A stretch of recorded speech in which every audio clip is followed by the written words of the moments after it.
Merci le roi de gloire. Alléluia. Bonsoir, bonsoir bien-aimés. Nous sommes ensemble pour la lecture biblique d'aujourd'hui. Que notre Dieu soit honoré. Nous avons la bonne habitude de partager. Je vais partager juste dans quelques groupes en tout cas. Et puis après, nous allons commencer. Non, je ne peux même pas partager. Bon, tant pis. Bon, écoutez, nous allons rendre grâce à Dieu, nous allons prier, les bien-aimés qui nous verront, en tout cas, ils verront que nous sommes en ligne, parce que là, je ne peux pas partager. Nous sommes déjà en direct, nous allons prier, nous allons rendre grâce à Dieu. Merci pour vous qui allez vous connecter, merci pour vous qui allez vous joindre à nous, merci, que Dieu vous bénisse et que Dieu bénisse ces moments. Éternel Dieu notre roi, nous te sommes vraiment reconnaissants car ton amour est au-dessus de tout, ta bonté, ta fidélité, Jésus-Christ, tu es Dieu. Aucun Dieu ne peut s'égaler à toi. Merci toi qui nous accordes ces moments. Enfin, Seigneur, que nous puissions ouvrir les Saintes Écritures et que nous puissions parler de ta part. Laisse que l'honneur, la gloire monte à toi. Et merci pour l'œuvre de Golgotha. Merci pour le sang qui a coulé à la croix de Golgotha. Ce sang qui nous lave et qui nous sanctifie. Et merci pour le Saint-Esprit, l'Esprit de vérité, l'Esprit de gloire. Alléluia, l'esprit d'amour, l'esprit des dons, l'esprit des talents, le Saint-Esprit de révélation, c'est lui qui nous révèle les choses cachées, l'Esprit Saint. Saint-Esprit, règne car tu es Dieu et bénis ces moments, glorifie Jésus-Christ dans nos cœurs, dans nos vies, que rien d'impur ne s'approche de nous ou de membres de nos familles, au nom puissant de Jésus, éternel Dieu d'amour, que tu nous gardes et protèges, Seigneur, nous et chaque membre de nos familles, au nom puissant de Jésus-Christ. Sois élevé dans nos cœurs, dans nos vies, et que ces moments, éternel Dieu de gloire, t'honore, toi le véritable Dieu, au nom de Jésus-Christ. Amen. Amen, amen, amen. Bonsoir à la personne qui s'est connectée, que Dieu vous bénisse et merci Seigneur pour toutes les personnes qui vont se connecter. J'essaye de voir un peu moi si je peux partager parce que là, je n'arrive pas. Si je peux partager même dans un groupe, ça sera une bonne chose. Mais non, non, non, non, non, j'arrive toujours pas. Toujours pas. Mais écoutez, tant pis, je vais le faire après. Alors, aujourd'hui, nous allons faire la lecture biblique d'aujourd'hui. Donc, nous allons lire 1 Samuel chapitre 4, nous allons lire Jérémie chapitre 42, nous allons lire Romains chapitre 4, les psaumes 33 de 12 à 22 et nous allons lire les proverbes 21 de 11 à 12. Alors, que Dieu soit honoré. Nous commençons, bien-aimés, par 1 Samuel au chapitre 4. Amen, amen. Que Dieu soit loué. 1 Samuel chapitre 4. Nous lisons, bien-aimés, au nom de Jésus-Christ de Nazareth. La parole de Samuel s'adressait à tout Israël. Israël sortit à la rencontre des Philistins pour combattre. Ils campèrent près de Ben-Ezer et les Philistins étaient campés à Aphek. Les Philistins se rangèrent en bataille contre Israël et le combat s'engagea. Israël fut battu par les Philistins qui tuèrent sur le champ de bataille environ 4000 hommes. Le peuple rentra au camp et les anciens d'Israël dirent « Pourquoi l'Éternel nous a-t-il laissé battre aujourd'hui par les Philistins ?» Allons chercher à Silo l'arche de l'alliance de l'Éternel, qu'elle vienne au milieu de nous et qu'elle nous délivre de la main de nos ennemis. Le peuple envoya à Silo, d'où l'on apporta l'arche de l'alliance de l'Éternel des armées qui siège entre les chérubins. Les deux fils d'Élie, Ophni et Phiné, étaient là avec l'arche de l'alliance de l'Éternel. Vous vous souvenez de ces deux fils sacrificateurs, mais qui ne connaissaient pas l'Éternel, qui agissaient selon eux, qui n'agissaient pas selon l'ordre reçu de l'Éternel. Ils étaient là. Ophni et Phiné étaient là avec l'arche de l'alliance de Dieu. Lorsque l'arche de l'alliance de l'Éternel entra dans le camp, tout Israël poussa de grands cris de joie et la terre en fut ébranlée. Le retentissement de ces cris fut entendu des Philistins et ils dirent « Que signifient ces grands cris qui retentissent dans le camp des Hébreux ?» et ils apprirent que l'arche de l'Éternel était arrivée au camp. Les Philistins eurent peur parce qu'ils crurent que Dieu était venu dans les camps. Malheur à nous, dirent-ils, car il n'en a pas été ainsi jusqu'à présent. Malheur à nous, qui nous délivrera de la main de ces dieux puissants. Ce sont ces dieux qui ont frappé les Égyptiens de toutes sortes de plaies dans le désert. Fortifiez-vous et soyez des hommes, Philistins, de peur que vous ne soyez asservis aux Hébreux, comme ils vous ont été asservis. Soyez des hommes et combattez. Les Philistins livrèrent bataille et Israël fut battu. Chacun s'enfuit dans sa tente. La défaite fut très grande et il tomba d'Israël 30 000 hommes de pied. L'arche de Dieu fut prise et les deux fils d'Élie, Ophni et Phiné, moururent. Un homme de Benjamin accourut du camp de bataille et vint à Silo le même jour, les vêtements déchirés et la tête couverte de terre. Lorsqu'il arriva, Élie était dans la tente, assis sur un siège près du chemin, car son cœur était inquiet pour l'arche de Dieu. À son entrée dans la ville, cet homme donna la nouvelle et toute la ville poussa des cris. Élie, entendant ces cris, dit: « Que signifie ce tumulte ?» Et aussitôt l'homme vint apporter la nouvelle à Élie. Or Élie était âgé de 98 ans. Il avait les yeux fixes et ne pouvait plus voir. L'homme dit à Élie: « J'arrive du champ de bataille, et c'est du champ de bataille que je me suis enfoui aujourd'hui. » Élie dit: « Que s'est-il passé, mon fils ?» Celui qui a apporté la nouvelle dit en réponse: « Israël a fui devant les Philistins, et le peuple a éprouvé une grande défaite.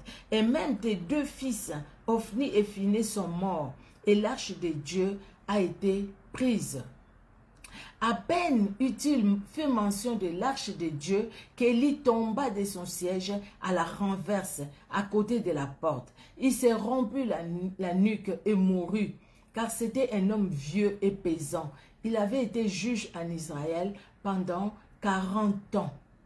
Sa belle-fille, femme de Phiné, était enceinte et sur le point d'accoucher. Lorsqu'elle entendit la nouvelle de la prise de l'arche de Dieu, de la mort de son beau-père et celle de son mari, elle se courba et accoucha car les douleurs la surprirent. Comme elle allait mourir, les femmes qui étaient auprès d'elle lui dirent: « Ne crains point, car tu as enfanté un fils. » Mais elle ne répondit pas et ne fit pas attention.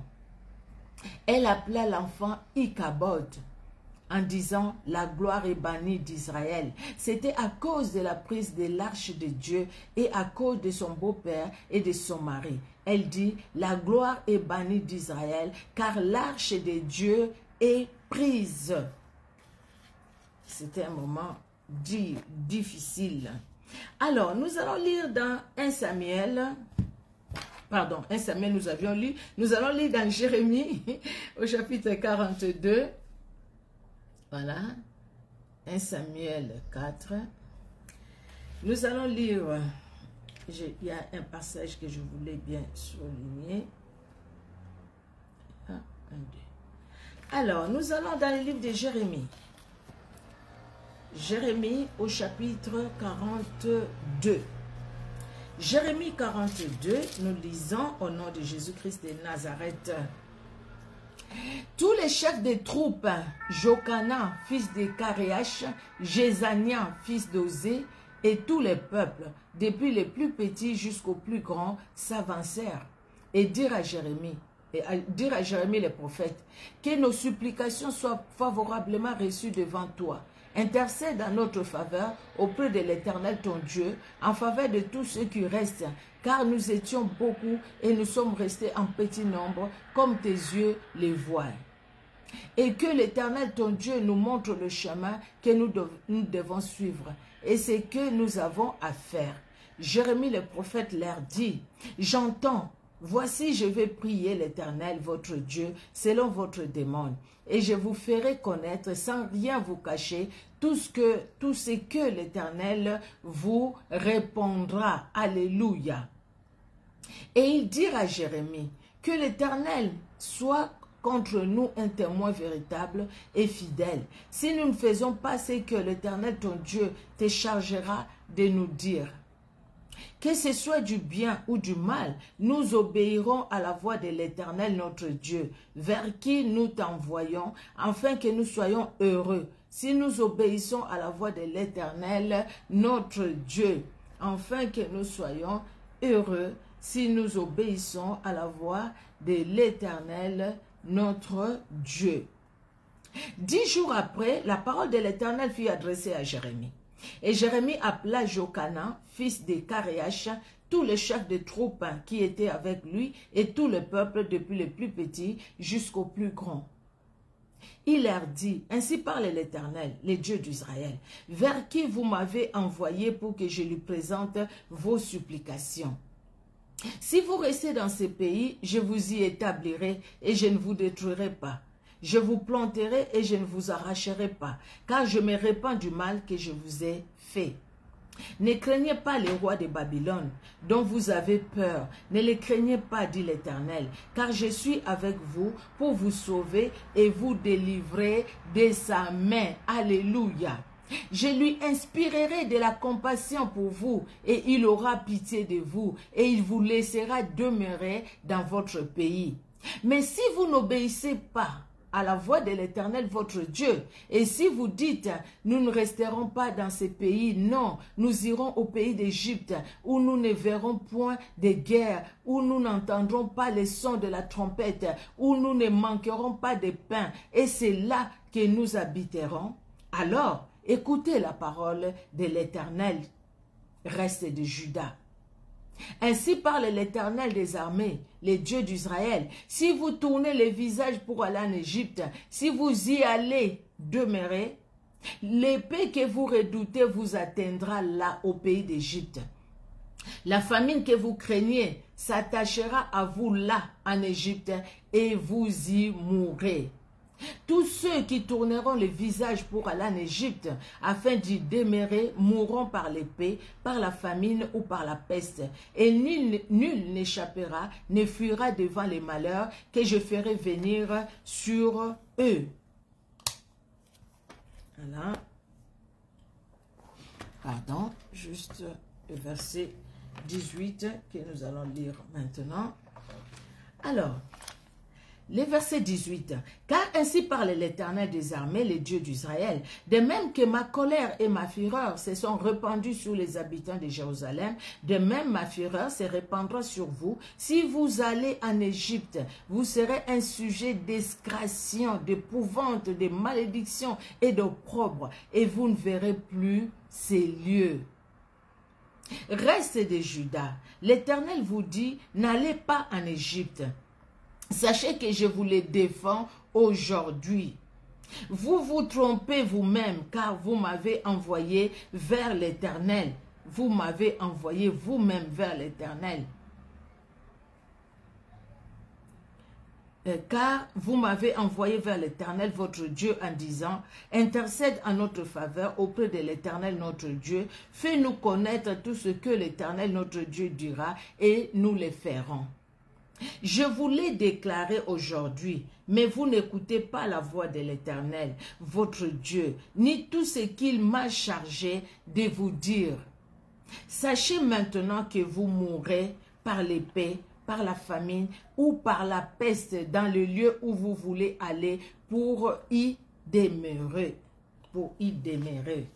Demeurer. Vous voyez? Notre Dieu, il est vraiment merveilleux. Alors, nous allons dans le livre des Romains, au chapitre 4. Romains chapitre 4. Nous lisons, bien-aimés, au nom de Jésus-Christ. Aujourd'hui, on n'a pas de long chapitre en tout cas. Que dirons-nous donc qu'Abraham, notre père, a obtenu selon la chair? Si Abraham a été justifié par les œuvres, il a sujet de se glorifier, mais non devant Dieu. Car que dit l'Écriture? Abraham crut à Dieu et cela lui fut imputé à justice. Or, à celui qui fait une œuvre, le salaire est imputé non comme une grâce, mais comme une chose due. Et à celui qui ne fait point d'œuvre, mais qui croit en celui qui justifie l'impie, sa foi lui est imputée à justice. De même, David exprime le bonheur de l'homme à qui Dieu impute la justice sans les œuvres. Heureux ceux dont les iniquités sont pardonnées et dont les péchés sont couverts. Heureux l'homme à qui le Seigneur n'impute pas son péché. Ce bonheur n'est-il pas pour les circoncis ou est-il également pour les incirconcis? Car nous disons que la foi fut imputée à justice à Abraham. Comment donc lui fit-elle imputer? Est-ce après ou avant sa circoncision? Il n'était pas encore circoncis, il était incirconcis. Et il reçut les signes de la circoncision comme sceau de la justice qu'il avait obtenu par la foi quand il était incirconcis, afin d'être le père de tous les incirconcis qui croient, pour que la justice leur soit aussi imputée. Et les pères des circoncis qui ne sont pas seulement circoncis, mais encore qui marchent sur les traces de la foi de notre père Abraham, quand il était incirconcis. En effet, ce n'est pas par la loi que l'héritage du monde a été promis à Abraham ou à sa postérité, c'est par la justice de la foi. Car si les héritiers les sont par la loi, la foi est vaine et la promesse est anéantie. Parce que la loi produit la colère et que là où il n'y a point de loi, il n'y a point non plus de transgression. C'est pourquoi les héritiers les sont par la foi pour que ce soit par grâce afin que la promesse soit assurée à toute la postérité, non seulement à celle qui est sous la loi, mais aussi à celle qui a la foi d'Abraham, notre Père, à tous, selon qu'il est écrit: j'étais établi père d'un grand nombre de nations. Il est notre Père devant celui auquel il a cru, Dieu, qui donne la vie aux morts et qui appelle les choses qui ne sont point comme si elles étaient. Espérant contre toute espérance, il crut, en sorte qu'il devint père d'un grand nombre de nations, selon ce qui lui avait été dit: telle sera ta postérité. Et sans faillir dans la foi, il ne considéra point que son corps était déjà usé, puisqu'il avait près de 100 ans, et que Sarah n'était plus en état d'avoir des enfants. Il ne douta point par incrédulité au sujet de la promesse de Dieu, mais il fut fortifié par la foi, donna gloire à Dieu. Alléluia. Donna gloire à Dieu. Merci Seigneur. Et ayant la pleine conviction que ce qu'il promet, il peut aussi l'accomplir. Alléluia. Ce qu'il promet, il peut aussi l'accomplir. C'est pourquoi cela lui fut imputé à justice. Mais ce n'est pas à cause de lui seul qu'il est écrit que cela lui fut imputé.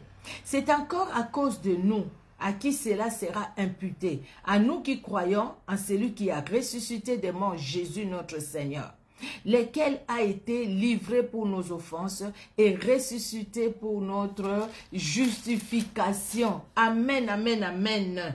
Notre Dieu est bon. Nous allons aller, bien-aimés, dans le psaume 33. Nous sommes dans le livre des psaumes 33. Merci Seigneur. Et nous lisons à partir du verset 12, 33, à partir du verset 12 jusqu'à la fin, jusqu'à 21.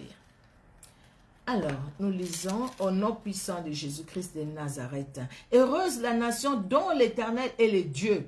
Heureux le peuple qu'il choisit pour son héritage. Alléluia. Quel beau passage. Alléluia. Quel beau verset.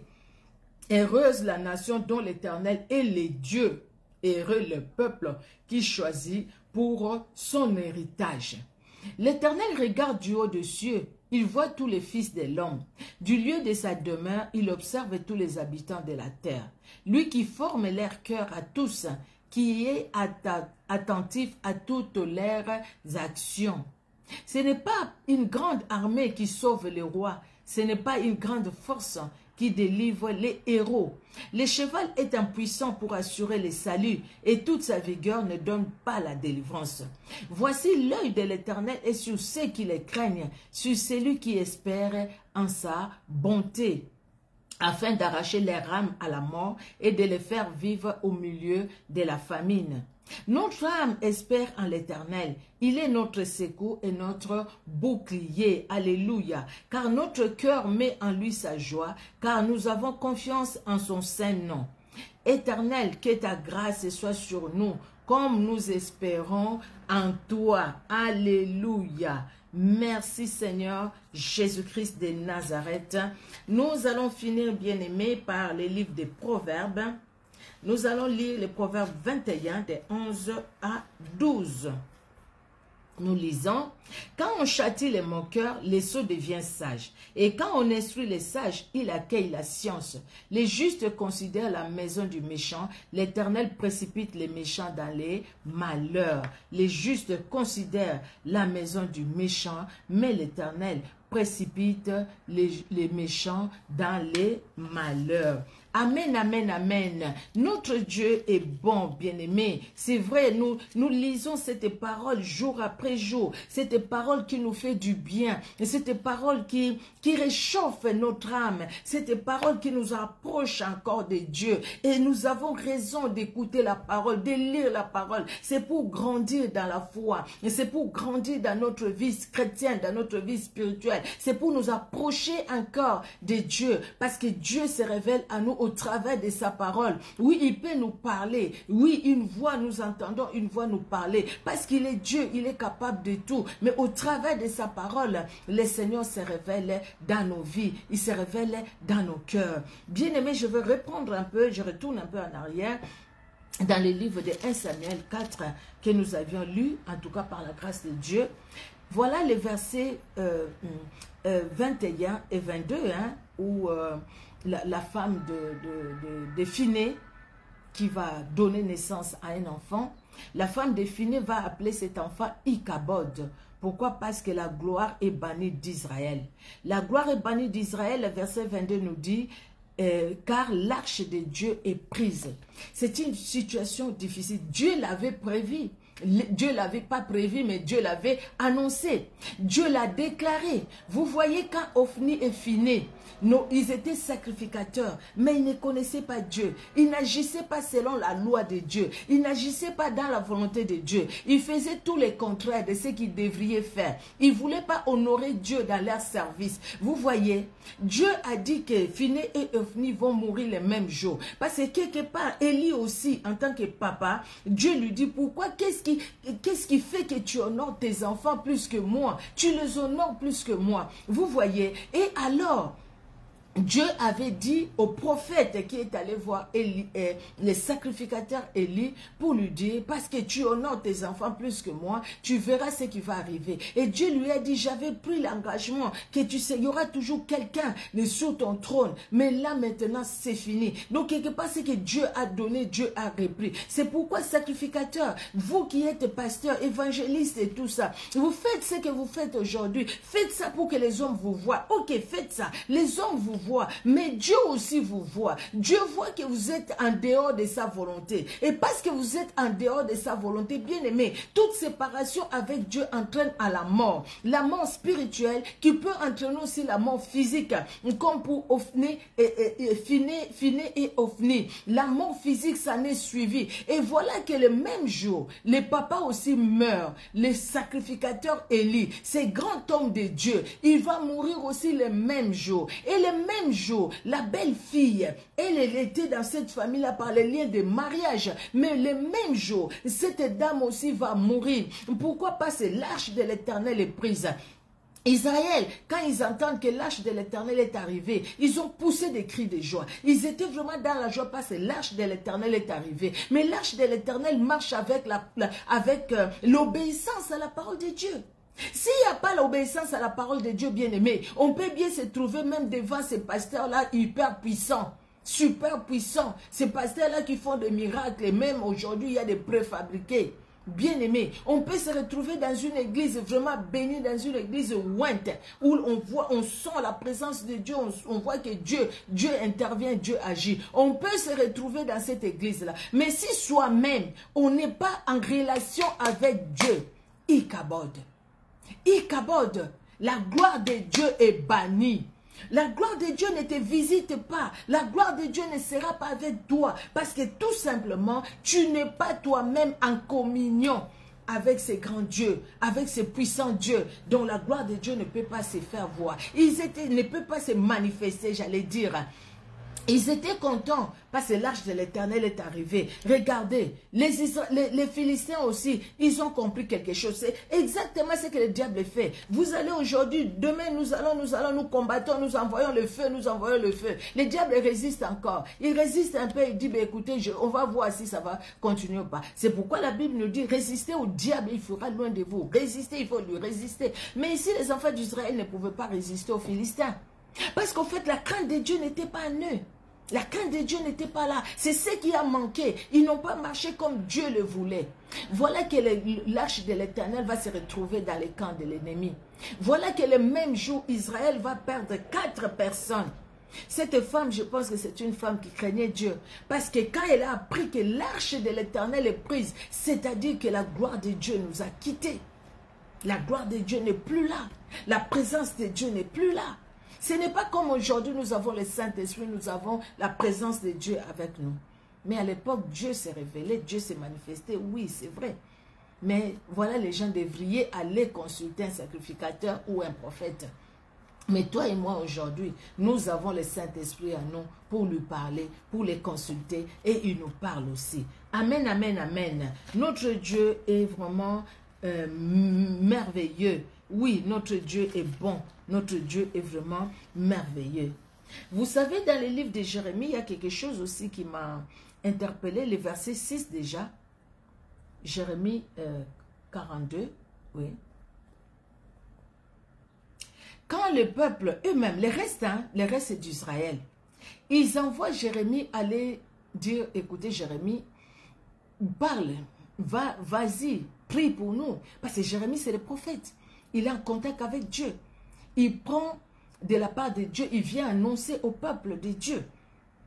Ils sont allés voir Jérémie. Mais entre-temps, ils sont allés, ce n'est pas parce qu'ils voulaient connaître la volonté de Dieu. Non, ce n'est pas parce qu'ils voulaient obéir à la volonté de Dieu. Mais c'était quelque part, c'est comme s'ils se moquaient de Dieu, mais se moquaient d'eux-mêmes. Les gens qui vont à l'église, ce n'est pas parce qu'ils veulent que Dieu leur parle, mais ils veulent, au fait, même si Dieu leur parle, ils n'ont pas envie d'obéir. Il y en a des gens comme ça, même aujourd'hui à notre peuple. Il y a des gens comme ça, peut-être vous et moi aussi. Les gens qui sont là dans la présence du Seigneur, mais qui n'obéissent même pas à la parole que Dieu leur donne. Dieu leur donne une parole. Restez là. Dieu a dit, je vais anéantir les cœurs de Nebuchadnezzar. Il vous fera du bien. Restez là où vous êtes. Surtout, n'allez pas en Égypte. Mais le peuple voulait à tout prix aller en Égypte parce qu'ils ont dit là-bas en Égypte, il n'y aura pas la guerre. Mais ici, on voit Nebuchadnezzar qui vient, qui prend le peuple. Non, nous, on ne veut pas ça. Mais Dieu dit, restez là. Ne bouge pas. Même si tu es dans les combats, reste dans ces combats-là. Parce que Dieu est capable. Le cœur du roi est un courant d'eau dans la main de Dieu. Il incline vers sa volonté. Dieu peut incliner aussi les cœurs, même de ceux qui nous combattent, vers la volonté de Dieu. Bien aimé. Et voir les gens qui ont résolu de nous faire du mal. Les mêmes personnes nous faire du bien à la place de nous faire du mal. Dieu est Dieu. Ils ont dit, vas-y, va voir le Seigneur, dis-nous ce qu'ils nous diront. Et nous allons obéir à la voix de l'Éternel, notre Dieu. Nous allons obéir. Mais quand Jérémie leur parle, ils n'ont pas obéi à la voix de l'Éternel. Ils n'ont pas voulu écouter Jérémie. Ils n'ont pas voulu l'écouter. Parce qu'au fait, leur cœur était déjà vers le mal. Leur cœur était vers le mal.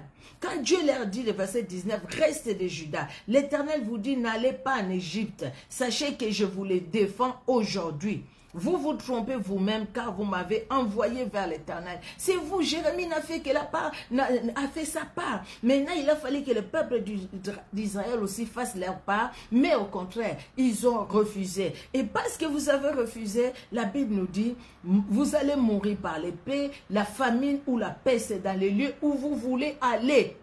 L'endroit où vous voulez aller. Vous voulez quitter la présence de Dieu pour aller chercher les secours en Égypte, chercher les secours auprès des païens. Oh, toi, jeune fille, excusez-moi, toi, jeune fille, tu te dis, écoutez, moi, là, je avance, je ne veux pas attendre que je me marie. L'essentiel que je sorte avec quelqu'un, j'aurai un enfant, et puis c'est tout. Surtout en Europe, Yaratikato Vanda. Donc, je ne sais même pas en français comment je vais traduire ça. Vous restez ensemble avec quelqu'un qui ne t'a pas épousé. L'essentiel que tu sois là avec quelqu'un. Mais la crainte de Dieu, vous le mettez où? La crainte de Dieu. Mais s'il n'y a pas la crainte de Dieu, bien-aimé, regardons, c'est la séparation, la communion se brise. Et quand la communion se brise, c'est-à-dire nous quittons la présence de Dieu où il y a la lumière et nous allons où?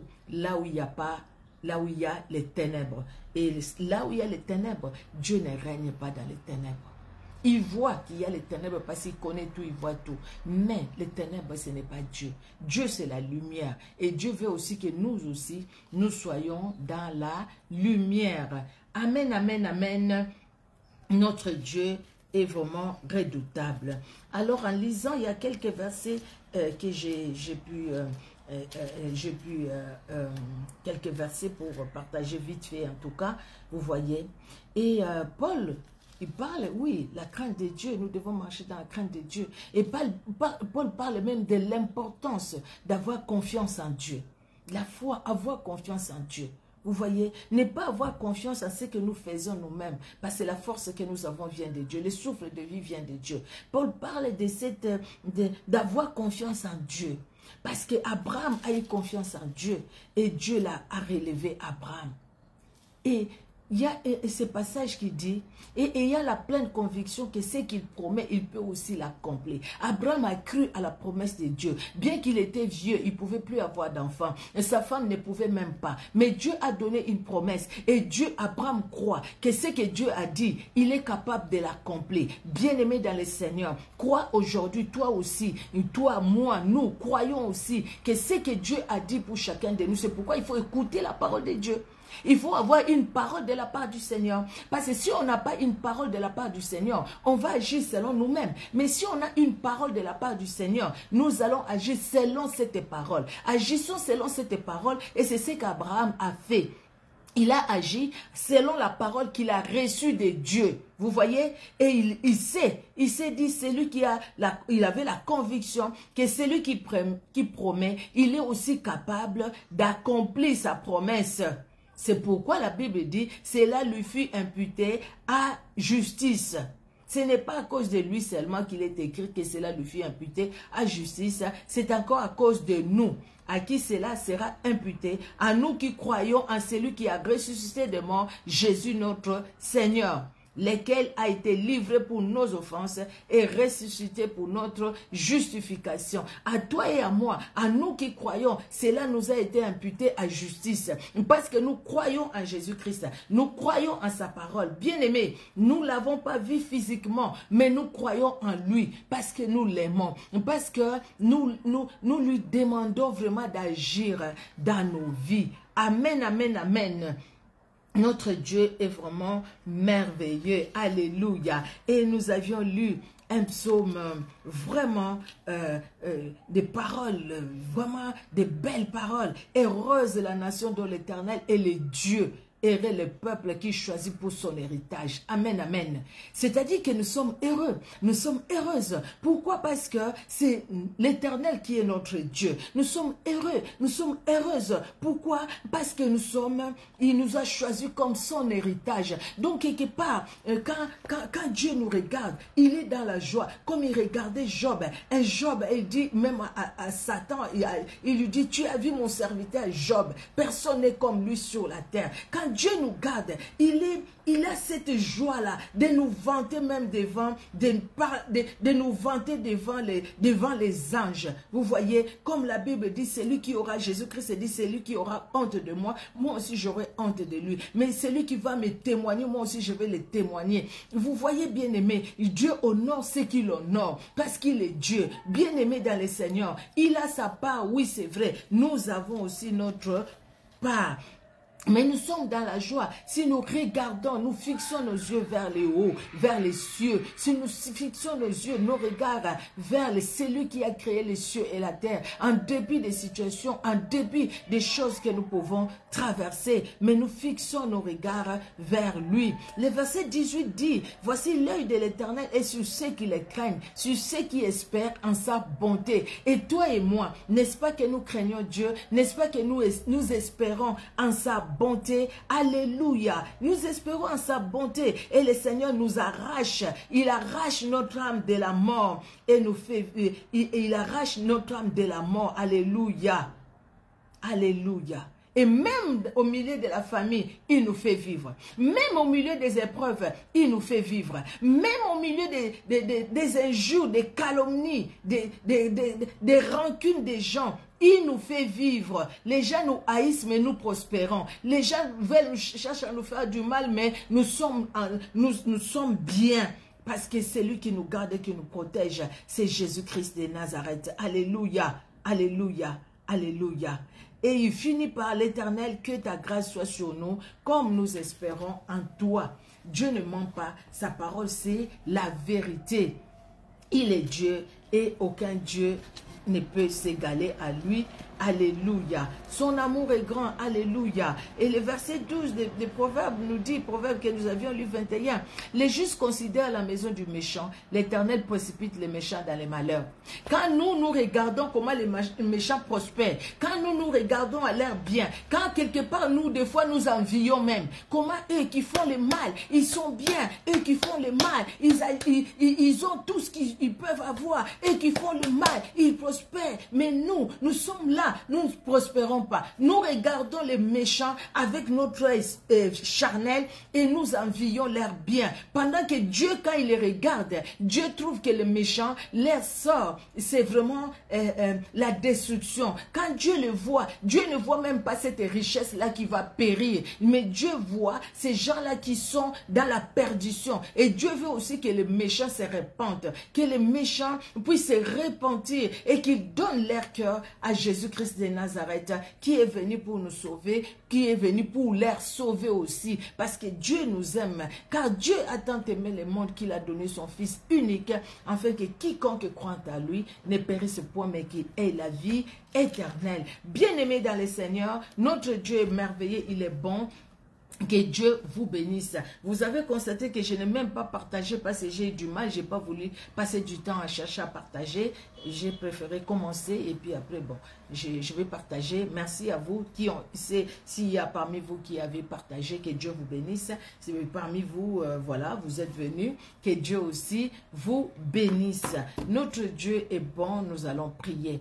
Merci Seigneur Dieu souverain pour ces moments que tu nous as accordés, afin qu'ensemble nous puissions lire ta parole et au travers de ta parole, nous découvrons la richesse de ta parole, la richesse de ton amour, de ta grandeur, de ta puissance.